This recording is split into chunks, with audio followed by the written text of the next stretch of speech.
Well, I think I wouldn't tell them what not to do. I think I would tell them what to do. I would say, double, triple check your sources. There was a story at Philly Mag once that it actually was printed about a sniper who came back from, maybe it was Afghanistan. I wasn't working there at the time. It was after I'd left. And it was whole cloth made up. The editor came, they all went to lunch with him and talked to him. Everybody talked to him. Smart reporters, people who've been writing forever, sat and talked to him. He had all these details, and the magazine printed it and it was all a lie. And it was only other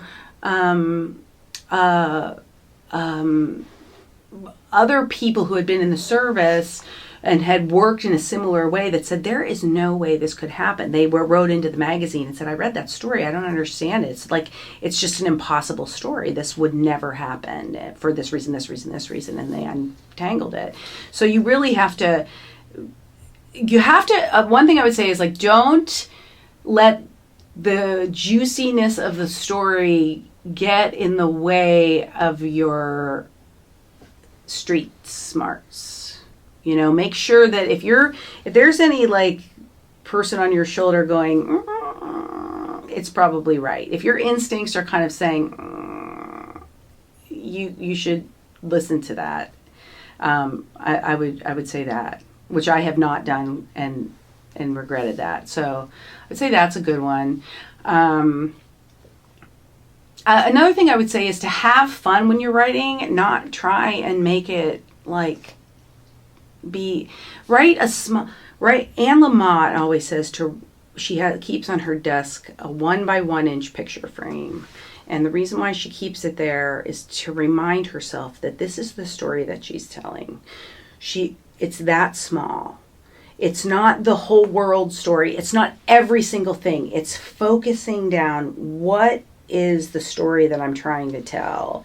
And I remember in school and stuff trying to tell these big stories instead of just focusing in, people would write about suicide or they would write about divorce. They were always writing about these kinds of things, or anorexia. These are the topics in undergrad. And really you want to find this tiny story to tell that might broaden and be a bigger picture story, but it really is a smaller piece.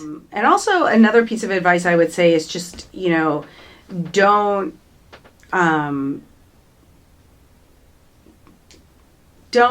try to be writerly. I did that for a long time. I would play with these really structure things and did flashbacks and it just was so bad. And I think you have to go through that in order to realize that you shouldn't do that. But think about, I'm telling a story, not I'm a writer. I'm telling a story. How do I tell a story instead of kind of thinking grand about writer? Because when I tell people I'm a writer, they'll say what do you do? And I'm saying, I'm a writer, or I write for magazines. And it's I'm saying, I'm an ambassador to a foreign country. It's exotic. People think it's there's some every time the reaction is really? Wow. And I think that this perception of what a writer is funny, but especially when writers have a perception that that's what a writer is they're very writerly with a capital W. And you just don't want to be a writer with a capital W. You want to be a storyteller. And I think if you think more of yourself in that way, whether you're writing poetry or fiction or nonfiction, and you get out of this kind of grand writerly throne, then you're going to tell some truth. Well, who else is going to do it? Right now, what is truth? We're living in a time where, it's crazy. And it's hard as a journalist, and I kind of do think of myself more as a journalist than necessarily a writer. That might be high and mighty of me, but I do think it's hard to read and hear people being critical of writers and journalists and saying,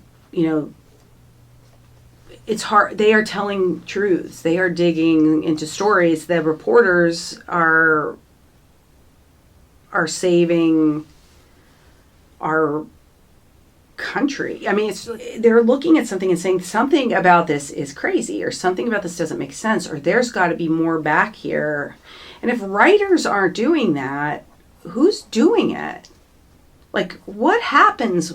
Where's that gonna be filled? Where are those stories going to be told? And we have to remember, like, we are a community are of storytellers. We are people who love stories. We start with stories when we're Little Red Riding Hood, didn't know how not to talk to strangers. Like, we are a people, humans love to hear stories. So people are always going to want that.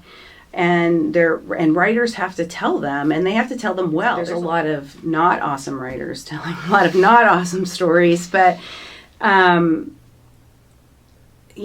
think the writer exists, poets and nonfiction and fiction alike, to keep stories telling. I had a friend who went to a storytelling festival in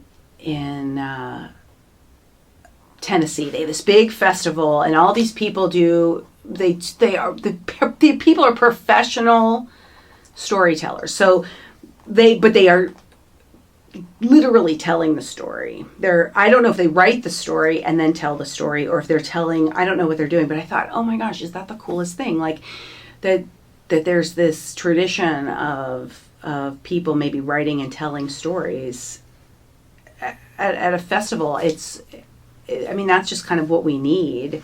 So I think writers have an obligation, but you have an obligation to the truth. And it's hard because sometimes, the truth doesn't fit your story very well, or it would be so much better if the person had said this instead of saying that, or it would make a much better section ending if blah, blah, blah. But, you have an obligation to tell the truth. And when you're writing personal essay or memoir, the truth is best as you can remember it.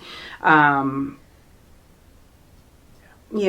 I do think that writers, I'm kind of hoping that there's a backlash of where all these magazines are folding and everything's going online, and I'm kind of sensing, there was a student here who I was talking to last night who's starting a magazine here, an undergraduate magazine. So